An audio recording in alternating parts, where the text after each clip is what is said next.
Hello, this is Jay from South Africa. You're looking right now at an island out in the ocean. That's Robben Island. We're going to talk a little bit more about that later on. That is where the great Nelson Mandela, was incarcerated for many years. Coming on down a little bit to the right, I wanted to show you this little green building. This little green building is a Khamat. We'll talk a little bit more about that later. I just want to introduce it to you. Further on, you'll see the beautiful Signal Hill, which is directly over, and if you come to the right, the great city of Cape Town. And now you're starting to see Cape Town. It's a beautiful city. The sun's out, gorgeous. This is the southern part of South Africa. We're right down at the Cape itself. And as you're coming around from Cape Town, you're now starting to be introduced to Table Mountain. This is why people come to Cape Town. It's one of the most spectacular mountains in the world. This is Jay. Good to see you again.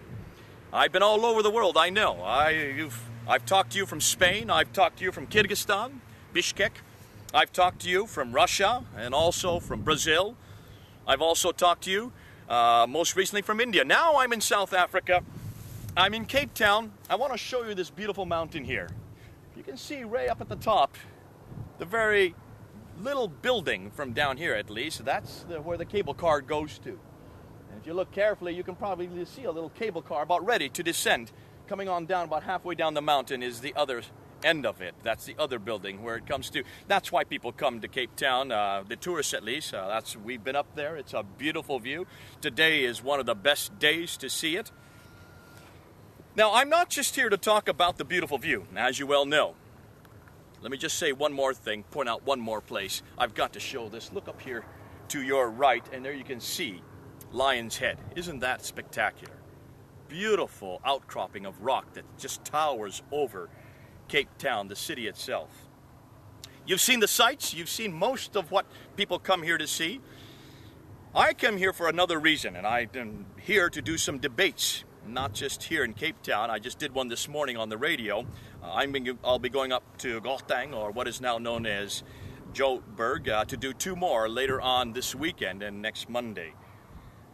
But I want to talk about Islam, and that's why I'm here in many of these countries. That's why I'm talking to you. That's what these videos are all about. I have been talking about Islam, and I want to talk about Islam here in this country. Islam came to this country hundreds of years ago, primarily through Malay, what we would call Malaysian or Indonesian political prisoners. When the Dutch controlled what is now to Malaysia and Indonesia, they would bring their political prisoners, many of them Muslims, here to Cape Town and incarcerate them back there in Robben Island, that infamous island that not only held Mandela, but held another man named Tuan Guru.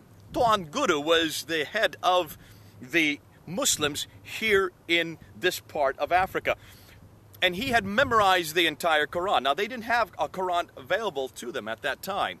And so out of his memory, he rewrote the Quran in that prison. And it was that copy of the Quran that was then disseminated right through the Cape to many of the Muslims, or the Muslims who were living here at that time. There was not religious freedom back in the 1600s and 1700s under the Dutch. Religious freedom did not come until 1804. So Tuan Guru only had his mind as an access to the Quran. Later on, when a Quran was finally brought here, and when they compared the two Qurans, what was fascinating was that which came from his memory was almost the same as that which was on the pages of other Qurans that were used around the world. Now, Tuan Guru was a Shafi Muslim, and most of the Muslims living in this part of the country, in Cape Town, were from the Shafi school. There were some difficulties infighting that was happening amongst the Muslims at that time, in the 1700s, moving into the 1800s, when Tuan Guru finally died in 1807. And the government here decided to help out with all those infightings. They brought another man named Abu Bakr Effendi from Turkey. Unfortunately, they didn't realize that Effendi was a Hanafi Muslim, not a Shafi Muslim, and that even exacerbated the problem. And there was an enormous amount of infighting by the Muslims at that time. Now, not too much later, tradesmen start coming in from India, way off to the east. They started coming over here, and they started settling in KwaZulu, Natal, which is the city where Durban is situated, and further inland in Gauteng, or what was then Gauteng, what is today Gauteng, excuse me, where Johannesburg is situated today. And as they started settling there, these Indians who were Hanafi in background brought a whole nother brand of Islam, which was in some ways in opposition to the Islam that you see here. When you look at the statistics today, coming up into modern times, there are about 840,000, almost 900,000, 690,000, almost 700,000 Muslims in all of South Africa. Almost half of them, 304,000, live right here in Cape Town. So this is the largest conurbation of Muslims in South Africa. And they are the ones that have built these kramats. I want you to look back down at that kramat over that little green building down there. That is a burial place of a saint, a Sufi saint. Kramats, and there are 27 of these kramats. That is just one of them. If you were to come and look at the Cape itself and look at back over this way, if you were to come and look at the southern capes, there are kramats positioned in a circle all the way around the Cape. In that direction, over on those mountains, over on this side, further on south, coming all around, so that they encircle the entire Cape. That was done basically to keep out evil spirits like the evil eye or Fatima's hand that many Muslims do around the world. That was done here in South Africa to do that, but it was also to claim territory. And it is that territory that they're trying to claim that I would like to talk about more later on. Those kramats are symptomatic of what Islam is doing all over the world, claiming territory for itself. They're doing it to keep out evil spirits. Much of what happens later on is this territory is claimed through other means.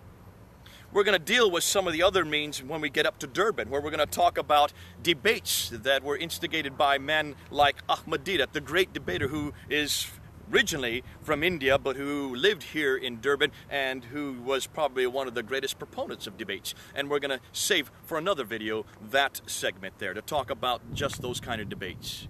It's exciting to come to this country. It's exciting to see this beautiful, beautiful scenery. I hope you're enjoying it. I hope you enjoy not only the great vista behind me, the natural beauty that God has given me, but also these little epilogues concerning what Islam is doing around the world and how different brands of Islam can be represented in different countries. Shafi Islam, that's represented down here, mainly by the Malays and Indonesian and the descendants of theirs. As we get further north, moving up in that direction towards Gauteng and going up to Durban, we'll get into a much more Hanafi Islam, a much more orthodox type of Islam. And that's where the debates come in, and that's where I come in.